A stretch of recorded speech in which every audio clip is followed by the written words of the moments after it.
Sir नाशिकचं पालकमंत्री पद तुम्हालाच मिळणार असल्याची मी आता क्रीडा स्पर्धेसाठी आलो ते विचारायचं तुम्ही खात्रीला एक माहिती आहे कुंभाची सेवा तुमच्या मार्फत होणार आहे.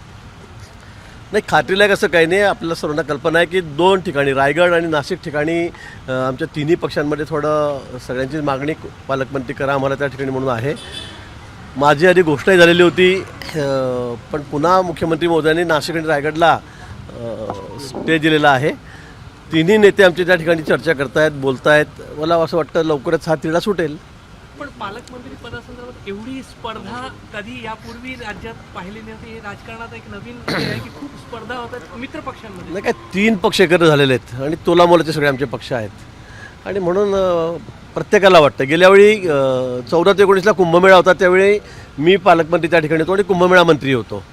आणि त्यानंतर सरकार पुन्हा आलं आणि त्यानंतर मी दादा भुसेंना मी सांगितलं, कारण त्यावेळेला तिढा झाला होता. ते म्हणे मी स्थानिक आहे. मी म्हटलं ठीक आहे, तर तुम्ही व्हा, कारण त्यावेळेला थोडंसं लांबलेलाच होता विषय. पण मी म्हटलं स्वतःहून म्हटलं की ठीक आहे दादा भुसेंना करून टाका. मी मान्य देवेंद्रजींना त्या ठिकाणी सांगितलं आणि दादा भुसेंना पालकमंत्री केलं होतं. पण आता पुन्हा कुंभ आलेला आहे 12 वर्षांनी, 1.5-2 वर्षांनी आता कुंभमेळा त्या ठिकाणी आहे आणि म्हणून मी कुंभमेळा मंत्री पण आहे. आणि म्हणून मुख्यमंत्री महोदय म्हणाले देवेंद्रजी आणि मी पण आग्रह धरलेला होता की जर सगळं सुरळीत करायचं असेल, म्हणजे सुरळीतपेक्षा म्हणजे कोऑर्डिनेशन जर व्यवस्थित ठेवायचं असेल तर पालकमंत्री मला ठेवा आणि कुंभमेळा मंत्री मी आहेच. कारण यावेळेला मोठं चॅलेंज कुंभमेळ्याचं या ठिकाणी गेल्या वेळेपेक्षा दुप्पट गर्दी यावेळेला होईल अशी अपेक्षा आहे. आपण बघतात उत्तर प्रदेशमध्ये किती मोठ्या प्रमाणात भक्तगण त्या ठिकाणी आलेले आहेत आणि म्हणून आमची मागणी होती की मला पालकमंत्री करावं. तसं जाहीरही झालेलं होतं, पण शिंदेसाहेब असतील, दादा यांनी काय विचार केल्यानंतर मग त्याला स्टे दिलेला आहे. मला वाटतं 2-3 दिवसामध्ये त्यांच्यामध्ये चर्चा सुरू आहे. एकमताने त्या ठिकाणी निर्णय होईल. मागे दादा भुसेंसाठी तुम्ही जागा सोडली, आता अपेक्षा आहे की त्यांनी पण ते हे नाशिक आणि कुंभ आणि मागच्या वेळेचं सगळं पाहता यंदा त्यांनी मागे घ्यावं पाहू. नाही, मी असं म्हणणार नाही, पण हे खरं आहे की गेल्यावेळी पालकमंत्री मीच होतो, कुंभमेळा मंत्री मी होतो आणि आपण बघितलं किती सुरक्षित, किती सुंदर, किती स्वच्छ असा कुंभमेळा मागच्या वेळेला आपण केलेला होता.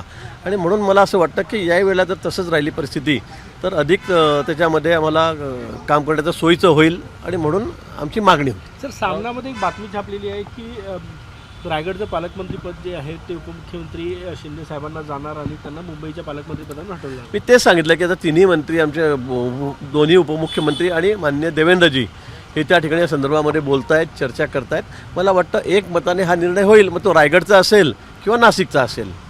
मुख्यमंत्र्यांनी मंत्र्यांचं कामकाज ठरवून दिलेलं आहे. 2 दिवस मतदारसंघात, 3 दिवस मंत्रालयात. काय नेमकं हे कामकाज आहे, काय याच्यामध्ये पाठवून? नाही, खरं आहे, कारण मंत्रालयामध्ये मंत्री असले पाहिजेत, अन्यथा आपण दौरेच करतोय किंवा मंत्रालयात येत नाही असं अनेक वेळा तक्रारी. मी आता 35 वर्ष झाले आमदार आहे, मला या संदर्भामध्ये बरीचशी माहिती आहे.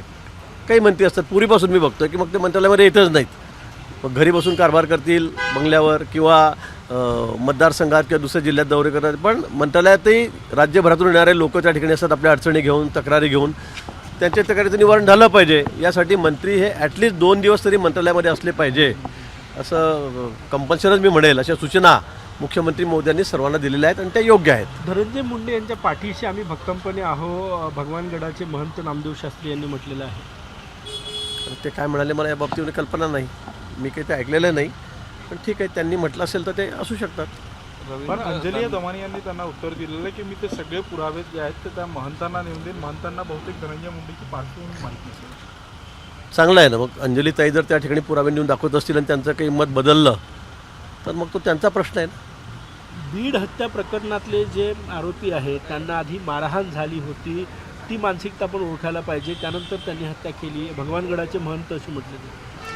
आता खरं म्हणजे मी या बाबतीत बोलणं की फार उचित होणार नाही. या बाबतीमध्ये अतिशय वरिष्ठ पातळीवरून, उच्च पातळीवरून चौकशी सुरू आहे, आपल्याला याची कल्पना आहे आणि यामध्ये कुठेही म्हणजे पूर्ण ट्रान्सपरन्सी त्यामध्ये आहे. माननीय मुख्यमंत्री महोदयांनी सांगितलेलं आहे, अजितदादांनी त्या ठिकाणी सांगितलेलं आहे.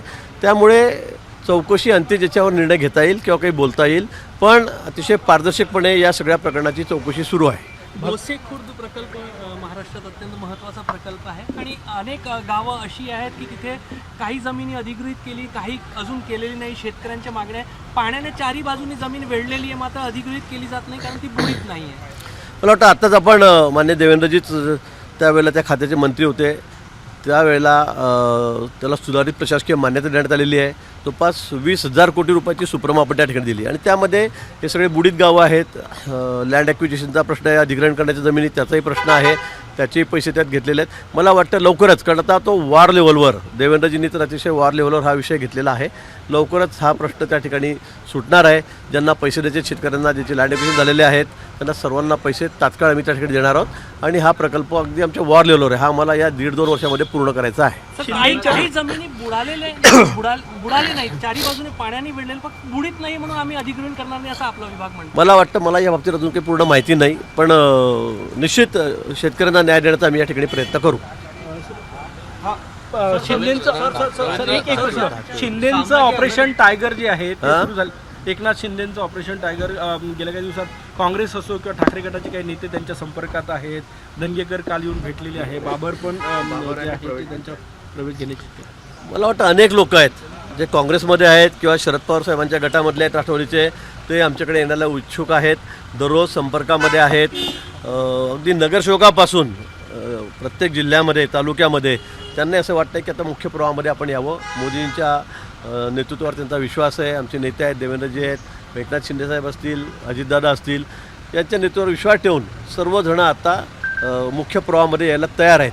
काही दिवसांमध्ये आपल्याला दिसेल की किती मोठ्या प्रमाणामध्ये या ठिकाणी त्यांच्यामध्ये गळती होणार आहे. राज ठाकरे म्हटले की विधानसभा निकालानंतर इतना सन्नाटा क्यों है अगर मतांचे हे झालं तर, संघवाले पण काही बोलत नाही असं तो म्हणतात. मला वाटतं आमचं काम अतिशय सुरळीतपणे चाललेलं आहे. सर्व मंत्र्यांनी कार्यभार घेतलेला आहे. 26 जानेवारीला सगळ्यांनी आपापल्या ठिकाणी जिल्ह्यात जाऊन झेंडावंदन केलेलं आहे. 1-2 ठिकाणचा तिढा आहे, पण आमचं काम अतिशय वेगाने चाललेलं आहे. माननीय मुख्यमंत्री महोदय आपण बघतात की सगळ्या महत्त्वाचे जे प्रकल्प आहेत ते रखडलेले आहेत किंवा जे सुरू आहेत त्यांच्यावर बैठका घेत आहेत. आता डावासला जाऊन एवढा मोठा यशस्वी दौरा त्यांचा त्या ठिकाणी झालेला आहे. आणि उद्धवजींना असं का वाटतं इतका सन्नाटा आहे म्हणून राज ठाकरे म्हणाले असे. ईव्हीएमवरच प्रश्न उपस्थित केला एक प्रकारचा. मला वाटतं की ईव्हीएमचा प्रश्न निकाली निघालेला आहे. आता प्रत्येकाला आता काहीतरी मोठा विनाकारण कुठेतरी विषय काढायचे, म्हणजे काँग्रेस, शरद पवार गट, उद्धवजींना तर अतिशय रात्रंदिवस स्वप्नच पडतं की ते ईव्हीएमच खराब आहे म्हणून. आता किती वेळा या विषयावर बोलायचं. लोकसभेच्या वेळेला कोणी बोलले नाही आणि आता विधानसभेला लगेच त्यांना ईव्हीएममध्ये घोटाळा दिसायला लागलेला आहे. मला वाटतं हा विषय निकाली निघालेला आहे.